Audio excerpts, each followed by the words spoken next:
Naku po mga banateros, ito nga kumpirmado na Saldico mukhang wala na talaga sa Pilipinas. Naku po, ito na nga yung sinasabi ko sa inyo na baka etong si Saldico ay biglang mawala sa ating bansa dahil dito sa sunod-sunod na issue na talagang siya ang itinuturo, no?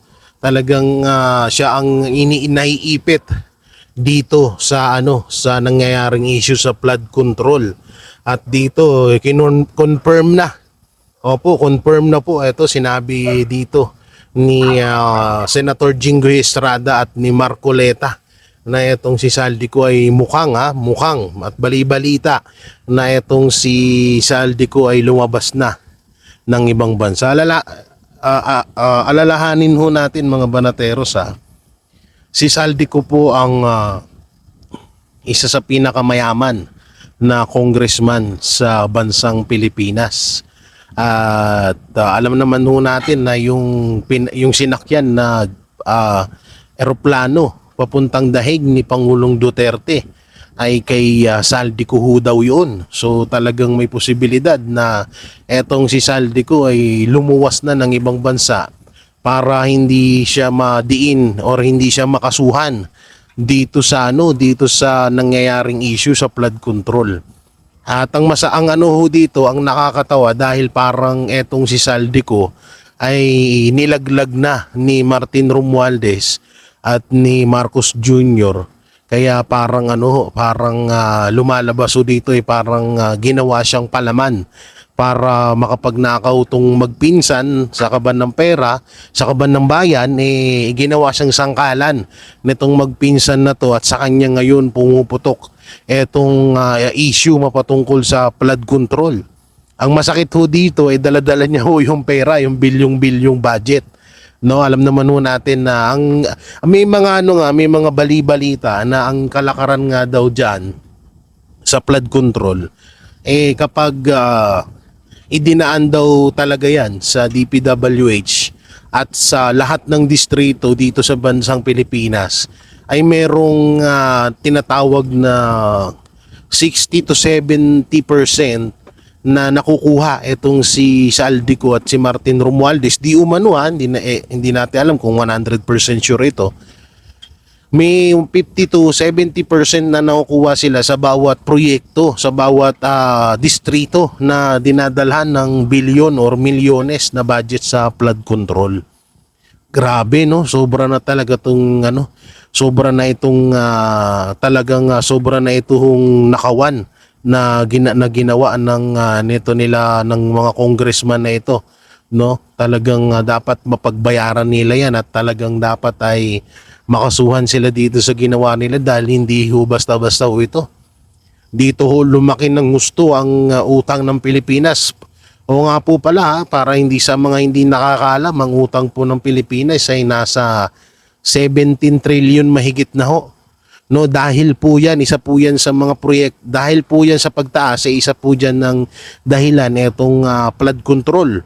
Alam naman ho natin na pinaglalaanan po ito ng trilyones na pera ng taong bayan para maisagawa yung mga flood control. Ang masakit dito yung ibang mga lugar wala namang baha pero tawag dito pero may budget sa flood control. So dito papanoorin ho natin itong panayam kay Senator Marcoleta, Chairman Senate Blue Ribbon Committee. Oo, ito papanoorin natin. Siyempre, huwag nyo na rin kalimutan na mag-like, share, comment, and subscribe sa ating YouTube channel. Pipindot na lang din po yung bell button para lagi kayong updated sa ating mga video. Araw-araw pa damay na rin yung join button at super thanks dyan. Pasensya na kayo, ganun pa rin yung background natin. Andito pa rin tayo sa Bicol. Dito sa Daet, no, kung saan ay dito tayo namamalagay dahil ang Banateros Brothers ay season break. Naka-season break po kami at makikita nyo naman sila Banat Bay nasa Barcelona, nasa Paris, nasa dahig na nga. At etong sila Boss Dada nasa kanya-kanilang mga probinsya din. Si paring RJ naman nagtumutugtog. Si Master Judea nasa ibang lugar din kung hindi ako nagkakamali, nasa Baguio ata. Eto si Master Judea, si Boss Dada nasa ibang bansa pa rin ata, hindi ko alam. So ganyan ho talaga, no. So ganyan ang background natin. Okay naman kahit paano, tsaka presko kasi dito nakakawala ng stress. So ito, panoorin ho natin itong panayam kay Senator Marcoleta. Kaugnay sa investigasyon ng Senate Blue Ribbon Committee sa mga anomalya sa flood control projects, kausapin natin si Senate Blue Ribbon Committee Chairman Rodante Marcoleta. Magandang tanghali po at welcome po sa Balitang Hali. Magandang tanghali, Rafi.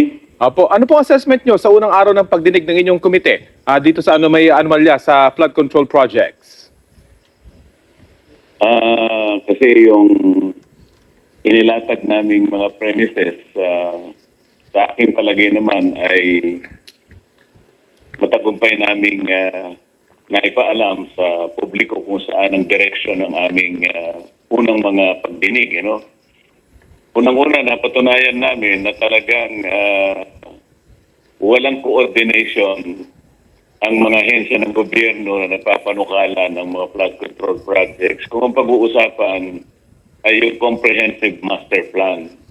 Nagtataka ko kahapon kahit na yung ating Secretary of DPWH, hindi niya kabisado na ang may mandato pala ng comprehensive flood control planning ay yung tinatawag nating River Basin Control Office. Nako. Isang maliit na opisina na nandyan sa ating DNR. Ngayon, kung yung mandato na yon na ginagawa ng maliit na opisina na yon ay patuloy na na-overlook ng DPWH na siya yung pinakamalaking ahensya. Alam niyo, sobra ako nagtataka doon. Bakit parang nitong nangyaring hearing, etong secretary ng DPWH, etong DPWH, parang parang wala silang alam sa lahat nangyari. Halatang may mga pinagtatakpan sila. Hindi kaya ito ano lang naman, conclusion lamang, no. Hindi kaya kasabwat din itong DPWH sa damakmak na nakawan dyan sa flood control na yan. Kasi wala silang alam. Sila yung pinagdadaanan ng pondo na yan. Sila yung sa kanila mismo dumadaan yung pondo na yan bago mapunta sa mga kontraktor at sa congressman. Tapos sila yung walang alam. Nakakainis. Nagsasagawa ng ganitong klaseng proyekto, talagang walang coordination. Opo. Kaya doon pa lang napatunayan na namin, hindi talaga integrated ang mga flood control projects na kanilang ipinupundar. Pero Senador, sa palagay... Senador, sa palagay niyo po... Sige po. Na-establish din namin na sa umpisa pa lang ay inamin na nila na talagang merong mga ghost projects ng ating mga flood control na kanilang nailatag. Yan ang gusto naming unahin dahil kinakailangan mailista na natin habang ginagawa nila yung sinasabi nilang malakihang pag-uusisa, pag-iimbestiga dyan. Importante na mapatunayan natin kahit na magtagal tayo ng konti sapagkat yan naman ang inihintay ng ating mga mamamayan na sa lahat ng pagdinig na gagawin natin, may mangyayari. Palagi kasing nasuya ng mamamayan na puro na lang pagdinig, puro pagdinig na lang.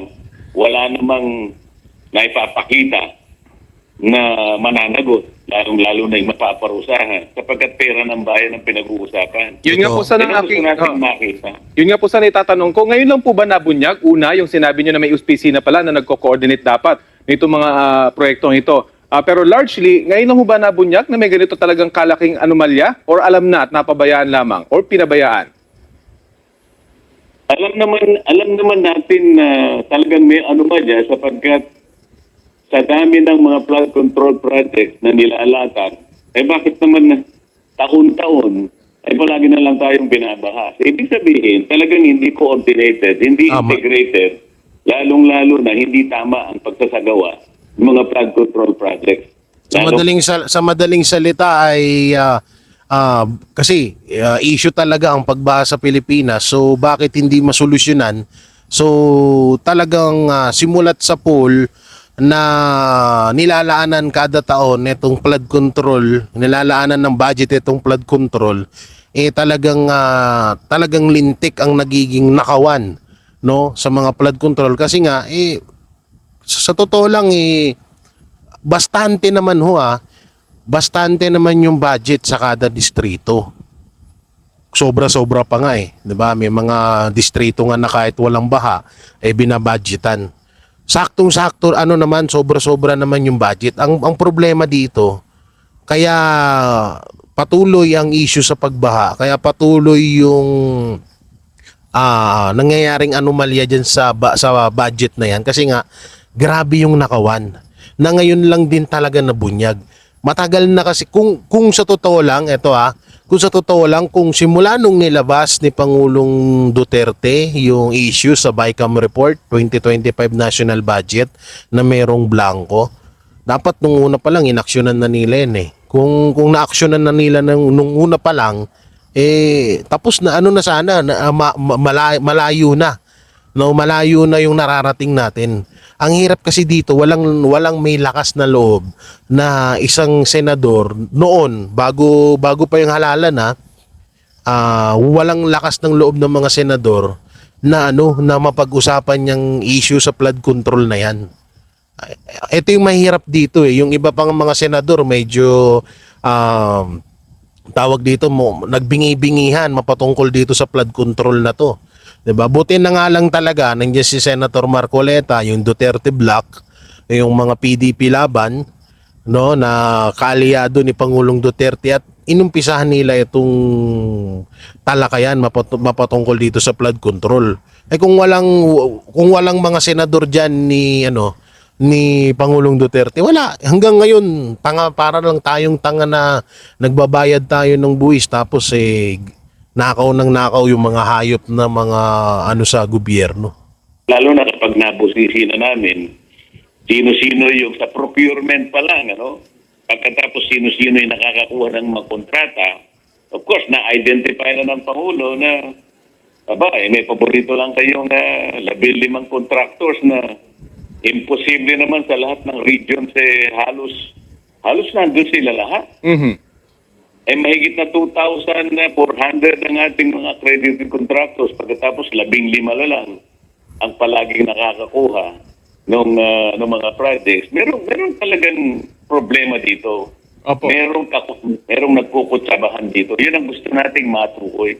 Ano ang gagawin nyo kapag hindi pa rin sumipot itong inyong mga pinasabpina ng mga contractors at hindi tumugon sa inyong sabpina? Ano ang gagawin ng inyong komite? Ayaw kong isipin na hindi sila susunod. Kasi ang nangyari, 7 out of 15 contractors na pinatawag namin ang nakarating naman. Mhm. Yung iba ay nagpadala ng representatives. Ngunit yung 8 ay nagsabi na may sakit. Pinagbigyan na yan. Kaya lang, sinumpina na sa susunod na pagdinig, kinakailangan dumalo sila. Kung hindi, mapipilitan tayong gamitin natin ang puwersa ng komite na mapadalo natin sila. Mhm.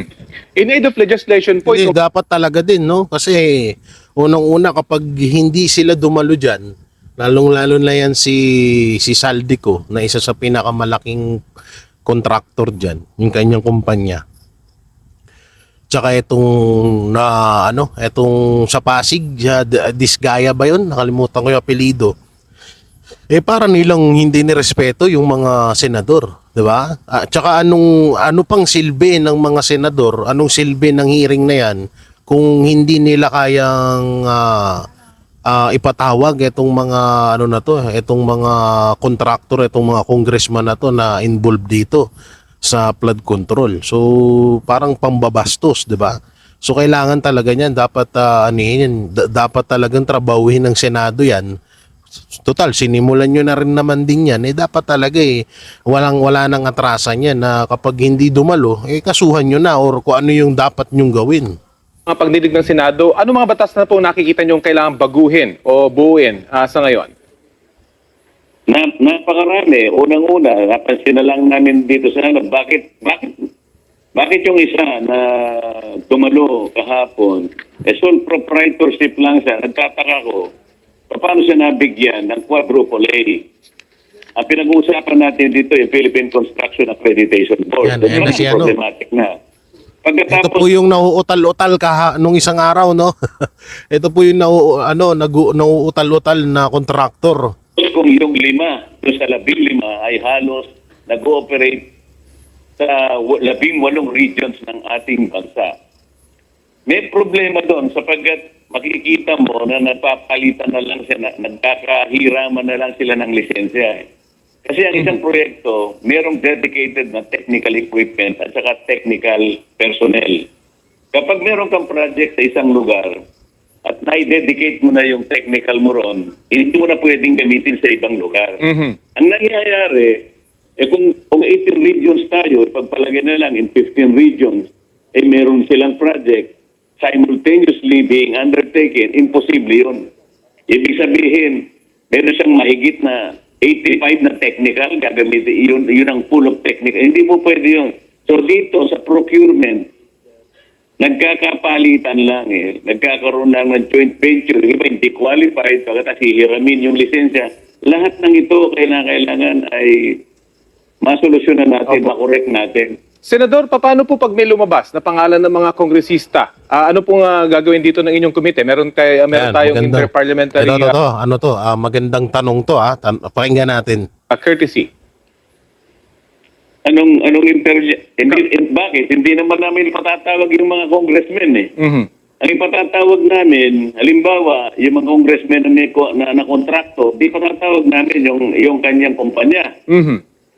Siyempre, meron naman silang mga board of directors doon, meron silang chairman, baka may presidente. So, ang tatawagin namin ay yung mga opisyalis ng kanilang construction company. Di doon lang, magkakaalaman na kami. Sino ba yung nasa likod ng congressman? Malalaman na natin doon. Nako. Paano mapapanagot itong mga public officials na sangkot sa mga ganitong anomalya? So, paano mapapanagot? Marami tayong batas para sila'y panagutin. Yun. Impeachment na rin. Okay. Well, sige, abangan po So natin. yan, ako, para sa akin, suggestion ko kapag pag-usapang panagutin itong mga congressman na to, dapat impeach, di ba? Kasi hindi naman sa sinasabi kong parang bumabawi tayo dahil in-impeach nila si Vice President Sara Duterte, pero ito kasi kapag napatunayan na involved sila rito, harap-harapang korupsyon po ito na hahantong na pwede kang ma-impeach, di ba? Para hindi na talaga, para matuldukan na ito, para hindi na rin gayahin ng iba pang mga congressman. Kaya dapat dyan impeachment ang rito, ang pataw dito. So dito tayo sa panayam kay Senator Jinggoy, mapatungkol rin ho dito, ito live interview kay Senator Jinggoy Estrada ng Bilyonaryo. So panoorin natin. Wawaw Builders supposed to be owned by a certain Mark Alan Arevalo. The reason I'm mentioning this, sir, kasi special mention po siya sa inyo kanina during the hearing, because you were saying that your office supposedly received reports of ghost projects in Malolos, Kalumpit, and Hagonoy in Bulacan. Hagonoy and Malolos. Opo, yun po yung sinabi nyo kanina kay Secretary Bonoan. So, tell us, what kind of information did your office receive regarding these supposed ghost projects sa Bulacan, sir? Well, as a senator, I have a lot of friends and contacts from the Department of Public Works and Highways, and they divulge everything to me. Not really everything, but this piece of information that I gathered came from people from the DPWH. So when I asked Secretary Bonoan about these ghost projects that in Malolos, Kalumpit, and Hagonoy, and he admitted that there was indeed ghost projects in those three municipalities. And when I asked him how much amount was given to the Wawaw Builders, ang sabi niya, it's 9 billion nationwide. Grabe. When I asked him how much was allotted in the province of Bulacan, he said 5 billion. More or less 5 billion pesos in ghost projects. And that is untenable. Grabe, no? Sorry, Senator, there was a part na medyo nawala po kayo. Pakiulit po yung numbers dun sa ghost projects, sir. Ang sabi ni Secretary Bonoan, when I asked him how much was allotted to Wawaw Builders, ang sabi po ni Secretary Bonoan sa akin, ang sagot po niya sa akin is more or less 9 billion pesos nationwide. When I asked him how much was allotted to the province of Bulacan, ang sabi niya sa akin 5 billion pesos worth of project. So ibig sabihin yan, yung 5 billion na pera ng taong bayan, nawala ka agad yun dahil sa ghost projects. Grabe. Itong wow builders nito sa lalawigan ng Bulacan. Pero ano kaya no? Ano kayang maipapataw din? Ano din kaya ang maipapataw na parusa sa DPWH?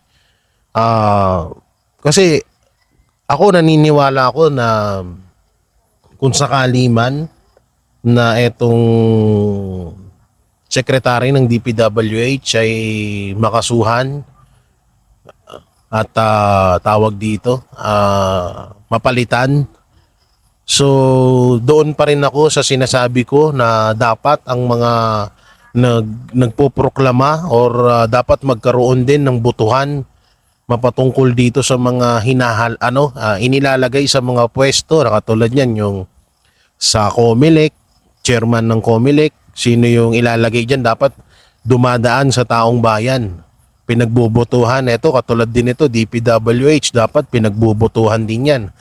Taong bayan din mismo dapat ang talagang ang talagang magdesisyon. Kasi una-una DPWH tignan niyo yung nakawan na nangyayari diyan. Biruin niyo yung pera. Bilyon-bilyon, trilyones ang pera na dumadaan diyan. So dapat taong bayan din ang So dapat talaga mangyari ay dito sa lahat ng mga katulad niyan. DILG, DOJ, Ombudsman, yan ito yung DPWH, chairman ng COMELEC, dapat talaga taong bayan dapat dumaan sa butuhan ng mga inilalagay diyan sa pwesto na yan. Kasi useless Halimbawa, matanggal itong si Bunuan, mapanagot si Bunuan, makasuhan siya. So, halimbawa na etong syempre papalitan yan.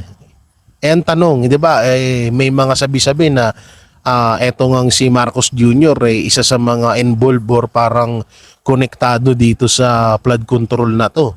So kasi 3 years, biruin nyo ba naman 3 years, ngayon niya lang inaksyonan yung issue dito.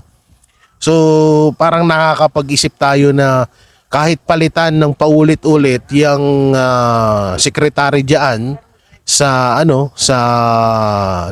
DPWH useless pa rin kasi si Marcos Jr. ang pipili. Si Marcos Jr. ang masusunod kung sino yung mga ang mailalagay diyan kung hindi ako nagkakamali. 'Di ba? So dapat talaga magkaroon talaga ng batas na magkaroon ng botohan pag mga taong ilalagay diyan sa mga ganyang posisyon. Kasi delikado diyan nagkakaroon ng diyan nagkakaroon ng tinatawag na korupsyon. Kasi halimbawa, 'di ba? Halimbawa lamang etong lahat ng issue na to, kahit nasabihin na natin na inaasikaso ni Marcos Jr. yung issue sa flood control, malay natin na siya rin pala ang number 1 na pinuno diyan. Kasi bakit ngayon lang siya kumilos? Bakit ngayon lang siya nagngangawa? Na kesyo nagagalit siya sa mga congressman na or mga kontraktor na nagnanakaw sa mga kanya-kanyang distrito. Samantalang magpo 4 years na siya, 'di ba? So dapat talaga magkaroon ng batas na etong mga inilalagay sa mga posisyon, lalong-lalo na sa DPWH, ay dumaan sa botohan. Dumaan sila sa botohan para talagang taong bayan na mismo ang nagdidesisyon kung sino yung ilalagay diyan. So yun lamang what were they telling you, yung inyong mga kaibigan or sources sa DPWH? Why in particular this Wawaw, sir? I don't know. They just gave me this information. And in fact, when I asked Secretary Bonoan, he readily admitted that there were indeed some ghost projects. That is happening. Currently happening in the province of Bulacan. And nakita mo Bulacan, isa yan sa mga flood-prone provinces nationwide. Right. At umuulan, bumabagyo, kita mo naman, baha lagi sa lalawigan ng Bulacan. Not only Bulacan, even in the province of Pampanga and nearby provinces. Opo. Actually, a look at the top provinces, Senator, that are most flood-prone. Number 6 po ang Bulacan. Yesterday, I had the governor actually, and we discussed this. So, balikan ko lang po, doon po sa report namin kanina, sa Kalumpit, Hagonoy, and Malolos, there were supposed to be 85 projects of Wawaw Builders from 2022 until 2025, which totals about 5.97 or almost 6 billion pesos. Would you have an idea, Senator, how much yung inilaan or supposed to be inilagay for these supposed ghost projects? Hindi na supposed kasi inamin na po pala ni Secretary Bonoan para po dito sa mga ghost I didn't projects. get your last statement, Pinky. I didn't get your last statement. Alam niyo ho ba, was there a number by which the Secretary said na ito pong pera ay binigay in award sa Wawaw na naging ghost projects? Was there a figure that was given to you today? There was no figure that was given to me. All right. I think also he said, no? Sorry, sir, go ahead. Excuse me? You're coming in choppy, Pinky. Opo. Sorry about that, Senator. Pag nagkakasabay ho tayo, nawawala po yung audio ko or audio niya. So, sorry about that. Okay, sorry. So, as I was saying, Secretary Bonoan, at some point when you were asking this, when you're asking for figures, you even at one point sabi, I will wait, tell me the figures. Kasi he had to confer with some members of the DPWH. It's really as if you wanted to get the numbers told in today's hearing regarding Wawaw. You know, because once you go to the Senate, they have to be prepared. All the questions of the senators. Why should they go to a public hearing unprepared? Tama. They should go there prepared and bring all Kasi the ikaw yung secretary eh. 'Di ba? So dapat preparado ka. Lahat ng itatanong nila, alam mo 'yan. Kasi wala namang katanungan ng Senado sa secretary sa secretary ng DPWH na hindi konektado sa DPWH. Wala mang konektado 'yan. Halimbawa, tatanong ni Marcoleta or ni Senator Jingo Estrada na etong ganitong distrito ba, alam niyo po ba na walang pinaglaanan dito ng flood control? So, masasagot agad yun, diba? Masasagot yes or no ni DPWH Secretary Bunuan. Eh, hindi naman itatanong din ni Senator Jinggoy na alam niyo po ba na etong si Marcos Jr. ay positibo sa droga? Hindi naman ganun ang itatanong diyan. Siyempre, lahat ng itatanong ng Senado is connected sa issue ng flood control na connected din sa DPWH, 'di ba? So wala silang itatanong diyan na hindi alam ni Bunuan. Kaya nagtataka sila, bakit hindi ka preparado? Bakit hindi mo alam ang mga isasagot mo? So ganun 'yun. documents that are needed. And don't tell me that they did not bring the documents, Tama. because I will cite them in contempt. Senator, didn't he say that, I'm not sure if he said this during your interpellation or your questioning, your questioning, did he say that they are looking at this and they will give you more information about these ghost projects in 1 week's time? Yes, he said that the investigation will commence maybe in 1 week's time. You know, yesterday, sir, kausap ko nga po si Governor ng Bulacan. I looked into ito pong sa Kalumpit, isa dun sa sinasabi nyo ngang may ghost projects. Kasi napakadami po pag tinignan yung website yung isumbong sa Pangulo. Medyo, it's too much to digest. There were 4 projects in Kalumpit supposed to be from Wawaw Builders from 2022 to 2025. 4 lang po sa Kalumpit. They were almost identical in cost. This is something I wanted to bring up with you.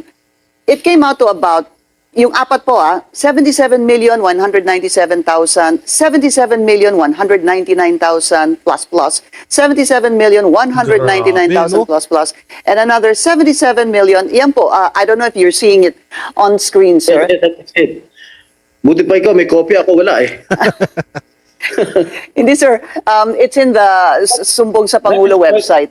For me, that is quite suspicious. Bakit hinati-hati nila na sa iisang contractor lang yan?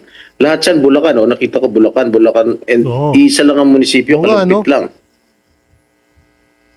Para identical yung presyo. And the cost, sir. Yes. Bank, protection structure, tapos construction of flood mitigation. Ito papakita natin sa inyo dito, sasabihin ko Construction of riverbank protection. Bulacan Wawa Builder 77.92.29897. So dito din puro lahat nga halos pare-parehas lang, puro sila 77.199 at ito may pinagkaiba yung nasa taas na 77.192 million. So bakit parang parang pinaghiwalay-hiwalay para magulo ang para ay nako, may hinala ako dito. Hindi kaya hiniwalay-hiwalay ito dahil dahil para maguluhan or hindi matukoy kung nasan talaga tong pera na to. Naku po. Parehong 77,197,298 pesos 97 centavos. Those figures are identical. Yeah. And that, for me, that is quite suspicious. Oo. Yeah. That's something I wanted to paghinala. share with you because you were talking about Wawaw nga. And when I looked at this particular kalumpit flood control projects, yan po yung lumalabas. Yung 77,197,000, 77,199,000, etc. So also, that's what I wanted to find out from you. Bakit ho kaya ganito yung mga presyo? Nag-iba lang Well, I doon really do sa... not have any idea. Maybe the proper person to ask are the officials of the DPWH. Yeah, yeah. Actually, sir, pati yung tinatanong ko nga yung mga kasamahan ko, meron pang 0.97, 0.76, yung 77,199,999.65. Ano ko kaya yung mga centavos dyan? Would that be taxes, VAT? Totoo. I mean, No. it's mind-boggling. Yes. And one more thing, it is not only Wawaw Builders who is involved in this ghost project. Ang kasama pa dito, SYMS Construction Company. Okay. Bali, it is not only Wawaw Builders, kasama yung SYMS Construction Company. Sa pagkaalam mo, Senator, dalawa na po yung kumpanya na involved sa ghost projects. Yes, that is the information that I received. Was SYMS also in Bulacan? I failed to check this. Yes, I think they have awarded some contracts from the DPWH with regard to the flood control projects also in Bulacan. And following up on that, sir, kasi pag tinignan po yung isumbong sa Pangulo na website, makikita po 2022 to 2025. Is it incumbent, sir, do you think, na hindi lang po yun ang tingnan, kundi tingnan din po yung mga taon before that? Yes, I think it is incumbent. Yan ang sinasabi ko. No, na sana ay hindi lang ngayon. Hindi lang 2025, 2026, kundi pati yung 2023 at 2024. Kasi kung nakapagnakaw nga sila nung 2025, di nakapagnakaw na rin sila nung 2023 at 2024 dyan. Baka nga hindi lang 2023, baka 2022, simulat nung sinimulan niyang flood control project na yan, baka talagang, kasi alam nyo, kadalasan kasi ito ang mga politiko, kapag yung mga gahaman talaga dyan, yung mga tinatawag na bihasana sa nakawan ng pera. Ang ginagawa nila niyan, isip sila ng mga proyekto na mas makaka-kickback sila ng malaki. So etong flood control project, isa to sa mga proyekto na naisipan nila na malaki ang magiging pera nila. No, kaya nga mas maganda, halimbawa kung itong flood control ay nasimulan ito nung 2023 at simula nung 2023 binigyan ito ng budget, dapat simula din nung 2023 magkaroon din ng investigation. Hindi lang sa 2025 kasi kung ngayon nga nagnakaw sila, what if pa doon sa sa mga dating panahon sa sa mga ilang taon, 2023 at 2024, di ba? So, yan ang dapat aksyonan din dyan. Secretary of DPWH to look into all those contracts starting President Marcos's term. And when Secretary Bonoan assumed office as the Secretary of DPWH, baka alam mo, hindi natin alam, baka ng 2022, 2023, 2024, meron mga ganong klaseng ghost projects. Yan And ang I sinasabi believe, ko. personally, I believe that there are really ghost projects, not even before 2022. Yan ang sinasabi ko. So, antayin natin yan. So, sana Senator Jinggoy Estrada, no? Maano yan nyo yan sa Senado na hindi lang 2025 ang imbestigahan nyo, pati yung mga nakaraang taon. What do you mean, sir? Can you repeat that? Not even, you believe there are ghost projects even before 2022? I believe so. No. Okay. So if that is so, ang DPWH Secretary noon, before tumakbo po siya, ay yung kasama niyo po sa Senado, si Senator Mark Villar. Hindi ho ba? Yes, yes, I know. Yun paniwala ko lang. Oo. Yeah. In fact, it's good you point that out, sir. Kasi right now, ang nakikita pa lang natin 2022 to 2025. Pagka pumunta kayo doon sa earlier years, doon po papasok yung time during the Duterte administration under your colleague, Senator Mark Villar. All right. So, Alam mo, Pinky, minsan hindi nalalaman ng sekretary yan eh. No? Yung mga nasa taas eh. Ang mga gumagawa ng pera, yung mga nasa baba. Yung mga regional director, district engineer, baka hindi na pinapaalam doon sa nakakataas. Yun ang naging sistema.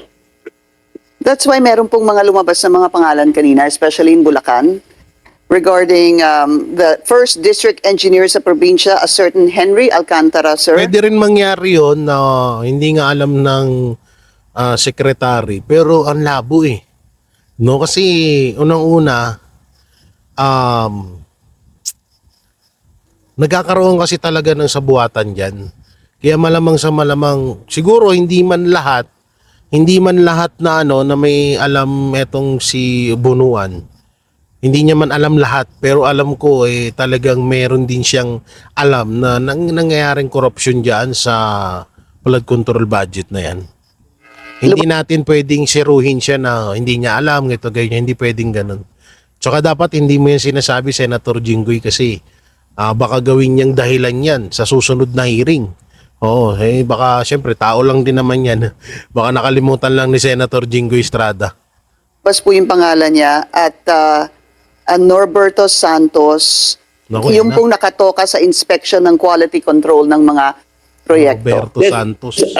I was the one who moved that this Mr. Norberto Santos, who's in charge of the monitoring, be invited in the next hearing. Yeah. Could you kindly explain to us, Senator, paano ho ba sa inyong, siguro, how we can easily understand paano nangyayari ang corruption? Kayo na po nagsabi kanina, not necessarily nasa taas yan. Pwedeng nag-uumpisa ho yan talaga sa baba. How does it happen, sir? I don't know, kung di nila ipapaalam sa taas, di sila kumikita.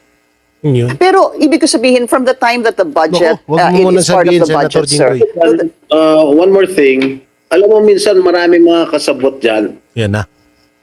yung DE, District Engineer, Regional Director, pati COA kasabot dyan. Naku po. District Kasi- Engineer, COA. Kung papayagan ng COA yan kung wala sila natatanggap. Naku po.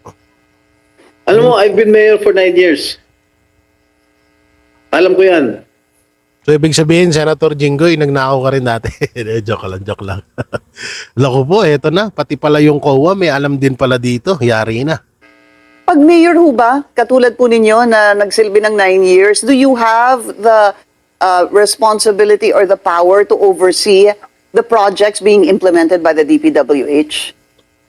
Sa liit lang ng San Juan, kayang-kaya ko ikutin ito ng ilang oras lang.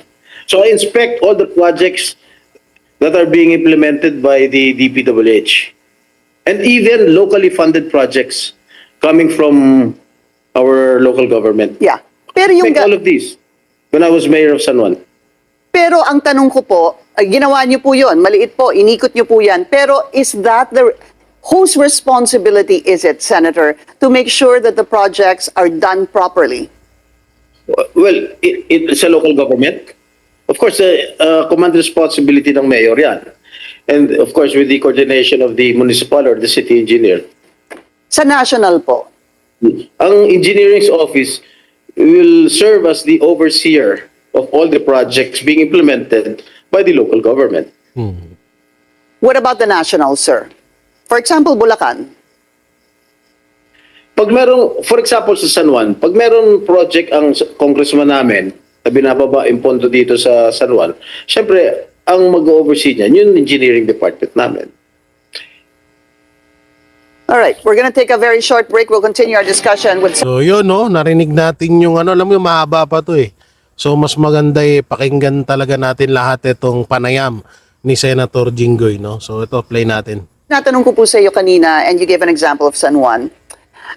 I was a little bit concerned, and I'm actually questioning, ano ho ba talaga ang papel ng, for example, ng congressman or ng governor even sa mga flood control projects? Kasi nga, andito po kahapon si Governor Daniel ng Bulacan, at tinanong ko siya, Sir, 9 years na kayong governor, magna 9 years na kayo, bakit patuloy ang baha dyan sa Bulacan? And ang daming perang inilalaan sa Bulacan.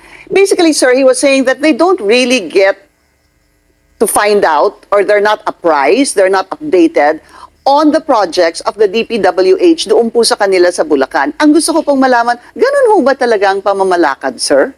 Well, it might be true na hindi rin alam ni Governor Daniel Fernando yan. Pwedeng hindi niya malalaman yun. Siguro umabot lang sa level ng local government, mga mayors lang. And what Yung about... tipong ano, sa madaling salita, yung tipong makakaalam lang yan yung ano, yung mga mapagkakatiwalaan sa nakawan. Oo, kasi kilala rin naman natin tong hindi ko sinasabing kasi hindi naman ho din talaga lahat ng mga congressman ay pare-parehas linawin ho natin yan. Hindi ho lahat porket may nagkaka-issue sa isang congressman na nagkakaroon ng nakawan sa flood control, sa budget, lahat na idadamay natin. So may mga congressman ho na talagang matitino, no? Hindi porket may problema doon, kagaya na lang niyan, halimbawa, diyan kay sa Bulacan. Hindi porket malaki ang issue sa Bulacan sa nakawan sa flood control, sisisihin na rin natin agad yung congressman doon, yung gobernador doon. Hindi ho ganun, no? So sana maging malawak tayo. The congressman, for example, may mga mayor siya or may congressman siya na mga kakampi, don't they even tell him that Siguro yung mga kakampi niya mayor, siguro sinasabi kay governor na meron pondong binaba si congressman dito, si ganito dito sa bayan ko, at tungkol sa flood control project. Siguro. But hindi naman siguro trabaho ni Governor Daniel na mag-inspeksyon, na mag-monitor ng mga proyekto ng mga congressman nila. I see. So, kanino pong trabaho yon na mag-monitor or at least to make sure na fulfill po yung magandang katanungan yan. Yung proyekto? Would it be more the congressman? Ito na yung monitoring committee na DPWH. Yun. Okay. Pangalawa, kung may malasakit ng local government, siguro engineer's office ng local government concern. Yun. Okay. What about the congressman, sir? Dapat kung siya nagbaba ng pondo sa kanyang distrito, dapat alamin din niya kung talagang nagawa o napagawa yung kanyang proyekto para sa kanyang mga kababayan sa kanyang distrito. Tama. So marami-rami din, Senator. Dapat yung monitoring team ng DPWH, dapat yung engineering team ng LGU, at sana yung congressman din na Kasama na rin yung mayor. and the mayor. Kasi jurisdiction niya yan eh. Sorry, sir, you were saying kasi jurisdiction niya yan. Okay. Pati yung mayor, dapat kasama rin siya sa nag-oversee ng mga projects na nangyayari sa sarili niyang bayan. Totoo. And yung governor po ay medyo tanggal po dyan. Tama ho ba? Ano thing I can't understand? And the governor, hindi ho siya, medyo tanggal po siya dito sa monitoring nito Siguro ano yan, depende. talaga. Because you were saying basically the DPWH, the mayor, the congressman, etc. But not the governor. No, hindi sa lawak naman ng sakop ng governor, ilan ang bayan sa lalawigan ng Bulacan? O 24 ang bayan sa lalawigan ng Bulacan. Alam naman isa-isahin ni Governor Daniel Fernando lahat yung mga projects sa Bulacan. ganun pala That yun. is quite impossible for him to do. All right. Okay. There was a suggestion na ang sinasabi ng ibang kasama nyo nga dyan sa Senado, sobrang yaman na daw nung ilang mga DPWH officials. Sir, do you believe that there should be a lifestyle check among the DPWH Yeah, no? officials? That was what Senator Erwin Tulfo was proposing during the committee hearing this morning. Nako po, si Tulpo pa ang ano dyan. Nako po wala akong tiwala doon. Okay, buti sana ko si Sir Ben Tulpo yan eh. And I believe and I support if ever Pero tingnan natin kung makikita or may mailalabas. Kasi etong si Erwin Tulpo, medyo may pagkabalik harap kasi. 'Di ba? Kung matatandaan nyo, dati support niya yung mga ayuda. Pero nung nanalo siya ng senador, ay bumaliktad na. So, although tama yun, mali naman talaga yung ayuda na yun. Kaso nga lang, doon mo may kitaan ng balik harap eh. Diba? Manggagamit, mangga. So, pangit ng ganun. where there is a lifestyle check against all these DPWH officials, I fully support it. Meron din hong sinabi kanina naman si Senator Raffy Tulfo. Sabi niya, and I quote, not in the exact words, pero may Ryan Althea ang nagpakilala kay Mr. Gerald Pakanan sa isang proponent. Tapos now, yung Ryan daw is promoted at director daw ng main office. I'm not sure if you heard that, sir. And do you know any of those names mentioned by the senator? No, sorry, I do Okay. not know the names of those mentioned by Senator Raffy. What So, siguro may tatalo na kay Kimbo, kay yung congressman sa Abra. May tatalo na kay Abante sa mga lifestyle check, no? So abangan din natin din pala 'yan, no? Yung lifestyle check ng mga opisyal ng DPWH, mga ng DPWH. So mauungkat din pala 'yan, no? So maganda 'to, kaabang-abang itong kaabang-abang itong mga mangyayari pala. So, dito naman ho tayo. Ito yung mga pangyayari para pakita ko din sa inyo. Ito yung mga pangyayari na ganito ho kalala ang kalagayan ng mga distrito na na kinulangan diyan sa flood control na yan. So, ito. Ang pader na ito nagsisilbing panangga ng mga taga-barangay San Pascual sa Hagonoy, Bulacan sakaling tumaas ang Grabe, tubig no? mula sa ilog. Pero puto lang ilang bahagi nito, Naku po. kaya ang tubig pumapasok sa barangay. Dito po sa kalsada dyan sa amin, hanggang dito. Grabe. Sa kalsada naman do ay sa pasukan naman sa amin. Dito naman ho. Hanggang dibdib Yan. naman. Oo. So hindi po nakatulong yung ginawa. Ay, hindi ho, kasi hindi naman dire-diretso ito.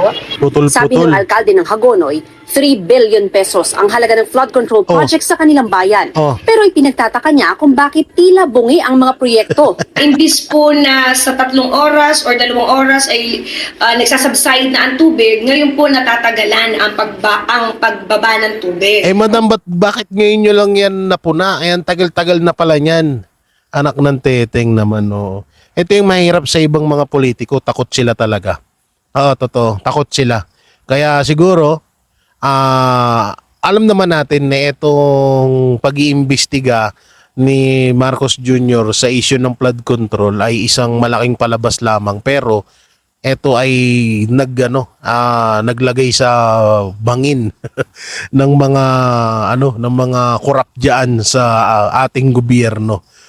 Talagang sila dito, nagkamali sila dito sa desisyon na nila na ito, no. Kung sakali po na may ganito sanang klase ng mga programa, sana po ay well coordinated sa Wow. mga local government unit. Ay po ang nakakaalam higit sa lahat kung ano po ang kalalagayan ng aming bayan. Sa pagdinig ng Senate Blue Ribbon Committee sa issue ng flood control projects, hindi lang mga palyadong proyekto ang nabunyag. May hinihinalang ghost projects din, partikular sa 1st Engineering District Nako. ng Bulacan. My office received reports that there are ghost projects in the municipalities of Kalumpit, Malolos, and Hagonoy in the province of Bulacan. Talagang Can you pinutukan confirm? talaga ng malas ang Bulacan, no? Biruin mo, laki-laki ng budget pero walang mga flood control. Please. Yes, Your Honor. And the contractor, allegedly, Wawaw Builders. Correct? That's correct, Your Honor. Sabi ng DPWH, mula 2022 hanggang 2025, 85 projects na nagkakahalaga ng 5.91 billion pesos ang nakuha ng Wawaw Builders sa Bulacan. Sa Naku, biro mo, 5.91 billion ang nakukuha simula nung 2022. O, kita mo, 2022 to 2022 pala. No? So, 2022, 2023, 2024, 2025, apat na ano. So ibig sabihin nasa nasa 20 billion ang nakuha ng Wawaw Builders or ng mga corruption diyan sa flood control issue diyan sa Bulacan. Kaya nga dapat talaga pag-usapan talaga ng gusto to. Kaabang-abang talaga ang mangyayaring Senate hearing talaga. bansa, 9 billion pesos ang kontrata ng Wawaw. Iniimbestigahan na ito ng DPWH pero nirelieve na ni Secretary Manny Bonoan ang buong District Engineering Office. Was there a senator or a congressman who inserted that for that particular area? Well, we'll just have to find out, Your Honor. Kabilang ang Wawaw Builders sa 15 contractors na pinatawag sa pagdinig. Pero walang dumating mula sa Wawaw at sa 7 pang kumpanya. Pinasabina ng komite ang 8 contractors na kasama sa mga pinangalanan ni Pangulong Marcos na pinakamalalaking kontratista ng gobyerno sa flood control. May I move for the issuance of subpoena to those absent invited resource persons, particularly yung mga contractors, Mr. Chair, to require them to be present in the next hearing. I so move, Mr. Chair. I think the motion is in order. No objection. The motion is carried. I recommend to our the Senate President Pro Tempore to subpoena the owners of the corporations, not merely representatives. Kasi na subukan na natin dito yan, pag representatives, wala hong isasagot ho yan. Tanong naman ni Senator Alan Cayetano, paano nakalusot ang ghost project sa DPWH? It's a Yun yung isang katanungan district din engineer project or the regional office says kompleto to. Who does Kaya nga kaya yung sinabi ni Senator Jinggoy na maaaring wala ring alam ang sekretary ng DPWH. Parang malabo Malabo talaga. report siya sa ASEC? Titignan ba nung ASEC? Yun yung gusto namin maklarify para alam namin kung sino ipatatawag namin. Yes. Meron po yung quality assurance unit in all levels, Your Honor. If the project is being implemented by the district, then the quality assurance unit of the district will be the one to make the report. Pino na rin ng mga senador kung bakit may flood control project sa mga hindi naman talaga binabaha. Ang bayan ng Nauhan sa Oriental Mindoro halimbawa, hindi maituturing na flood prone ayon kay Governor Bons Dolor. Pero higit sa kalahati ng flood control project sa probinsya ay doon itinayo. Nasita na ng gobernador ang mga gumuhong dike sa bayan dahil daw substandard. Di ba? Kaya sabi kong substandard. Ang cost, 561,000 per linear meter. Tapos ganda ng result. Gawa ang mga ito ng SunWest Incorporated na sinusubukan pa naming makuha na ng panig. Saldi ko. Kabilang ang SunWest sa 15 Ayan na, kontraktor saldi na ko. tinukoy ni Pangulong Marcos na naka-corner umano sa 20% ng flood control project sa buong bansa. Suwestyon ni Senator Bam Aquino ang 243 billion pesos na pondo para sa flood control sa 2026 national budget ilipat sa mga munisipyong tukoy ng madalas binabaha. Sinita naman ni Senator Win Gatchalian ang mababang capitalization ng mga kontraktor na nakakuha ng bilyong-bilyong pisong flood control projects, gaya ng MG Samidan Corporation na mahigit 5 bilyong piso ang nakuhang kontrata, kahit 250,000 pesos lang ang paid-up capital. Ang QM Builders naman, 1.25 million pesos ang Opo. paid up capital. Grabe Pero mahigit pera 7 yan, no? billion pesos ang nakuhang kontrata. QM Builders. Ang kanyang contract is 7.3 billion. Pero ang kanyang capitalization is 1.2 million. So ang punto ko ho, meron ho talagang mga tao na linalaro po yung pre-qualification stage. Sagot ng may-ari ng QM Builders, dalawa ang kumpanya nila. Isang hardware store at isang construction na pareho ang pangalan. Siguro raw para sa hardware store ang nakuhang financial statements ng senador. Ang sinasabi niya, meron siyang 40 billion pesos. Yung NFCC, kinocompute ng times 15 yon, Mr. Chair. Halimbawa, may 1 billion ka sa bangko. Pwede ka sa 15 billion. Kaya kami montrata hanggang 40 billion. Pero uminit ang ulo ni Blue Ribbon Ang Committee tindi. Chairman Senador Rodante Marcoleta nang sabihin ng QM Builders na wala pa silang nagawang proyekto sa gobyerno. Hindi ka pa nakagawa ng project? Hindi pa kasi yung nag-asawa ko ng 1991, nag-upisa kami sa hardware. Yung maliit na hardware, nagtitinta lang bambo, mga ganun eh. Bakit nasama ka sa 15 Oo contractors nga, ba't nasama sa ka din? listahan ng Pangulo? So sinasabi mo, mali ang Pangulo. Gumawa na tayo ng flood control O ngayon gumawa ka na naman. Ano ba talaga yung totoo? Ay, nako. Baka hindi ka makauwi sa araw na ito. Nagsisinungaling ka na naman eh. Ay, O kanina nako. sinabi mo, hindi ka pa nakapag-umpisa eh. Meron akong hawak na martilyo rito, sinasabi ko sa'yo. Mr. Chair. Huwag kang tatawa-tawa kasi hindi nakakatawa ito ha. Nako, yari ka. Mr. Chairman. Dito lang nagsisinungaling ka na eh. Sa huli, pinasumite na lang ng komite ang financial statements ng kumpanya. Sabi ni Senador Mig Zubiri, walang magagawa ang DPWH at Budget Department kung magpasok ng kung ano-anong proyekto ang mga mambabatas at maisabatas ang national budget. Hindi, ano? Paglabas po ng budget, iba nang itsura ng budget, wala na po silang magagawa dahil batas po yan. Kailangan po nilang i-implement yun. That's the elephant in the room. Where are the sources of these funds? And let's Ibig expose sabihin, wala pala talagang kwenta yung DPWH niyan. Eh di ba, bakit may DPWH pa? it once and for all. Kasi Parang ganito, kung wala na silang alam paglabas ng budget, hindi ba pwedeng gumawa sila ng parang kasulatan na, oy, magbigay kayo ng tamang resibo sa amin kung nagamit ba talaga yung mga budget na yan, kung ginamit nyo ba talaga, kung inubos nyo ba talaga yan. Ganun. Anak ng teting, wala palang kwenta yan. Ewan ko lang kung totoo itong sinasabi ni Mig Zubiri. nangyari sa Napoles, lumabas lahat ng pangalan. Mav Gonzalez, nagbabalik. Ano? Oo, grabe, no? Tsaka ito po pala, no? Alam nyo, may mga nanaginip ako eh. Ito na naman tayo sa panaginip na yan. Na parang etong si Saldico ay ilalaglag talaga. Oo. Panaginip lamang ito ah. Etong si Saldico ay ilalaglag nila Martin Romualdez tsaka ni Marcos Jr. para mapagtakpan ng yung kanilang ginawa. Oh, panaginip lang lamang 'yan. At isa sa mga panaginip ko talagang wala na talaga si Saldico dito sa bansang Pilipinas. Ito ay talagang namalagi na sa sa ibang bansa at isa pa sa panaginip ko yung ibang mga pera, yung ibang mga congressman na involved dito sa nakawan sa flood control may kanya-kanya ng bangko sa ibang bansa. Wala na tayong habol. So yun mga banateros, mga kabiyaya, nung may kokomento nyo, kayo ba'y naniniwala na wala na si Saldico dito sa bansang Pilipinas?